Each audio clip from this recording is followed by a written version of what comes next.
6 గ్యారంటీలకు చట్టబద్ధత కోరుతూ private bill శుక్రవారం శాసనసభలో ప్రవేశపెడతాం.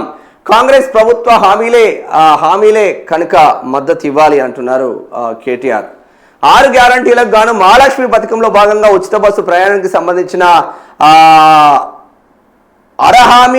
అరహామీ వాస్తవమే, నేను చెప్పింది కూడా అదే. అరహామీ తప్ప ఏమీ అమలు కాలేదు. 6 గ్యారంటీలకు చట్టబద్ధత కల్పించే సీఎం సంతకం చేసిన దస్త్రం కనిపించకుండా పోయింది. ఈ నేపథ్యంలో 6 గ్యారంటీలకు చట్టబద్ధత కోరుతూ వచ్చే శుక్రవారం శాసన సభలో ప్రైవేట్ మెంబర్ బిల్లును ప్రవేశపెట్టాలని నిర్ణయించాం. అందుకు అనుమతి ఇవ్వాలని స్పీకర్ను కోరుతున్నాం. కాంగ్రెస్ హామీ ఇచ్చిన అంశమే కాబట్టి ఆ పార్టీ కూడా ఆ బిల్లుకు మద్దతు ఇవ్వాలి అని బారాస కార్యనిర్వాహక అధ్యక్షుడు కేటీఆర్ అన్నారు. హైదరాబాద్లోని తెలంగాణ భవన్లో శనివారం పార్టీ సీనియర్ నేతలు, న్యాయ నిపుణులతో కేటీఆర్ సమావేశం నిర్వహించారు. అనంతరం పార్టీ సీనియర్ నేతలతో కలిసి విలేకరుల సమావేశంలో నిర్వహించారు.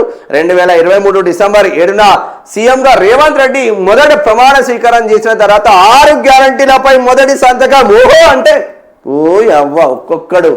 నేను కూడా ఆ సభలో ఉన్నా, ఎందుకంటే ప్రమాణ స్వీకారం చేసిన రోజు నేను కూడా మీడియా కవరేజ్లో ఉన్నా. ఒక్కొక్కడు ఎగిరెగిరి దునికినాం, ఎగిరెగిరి 6 గ్యారంటీల మొదటి సంతకం అంటే ఇక మా వాళ్ళు 2500 వస్తాయి, ఇండ్లు వస్తాయి, ఎగిరెగిరి దునికిండు.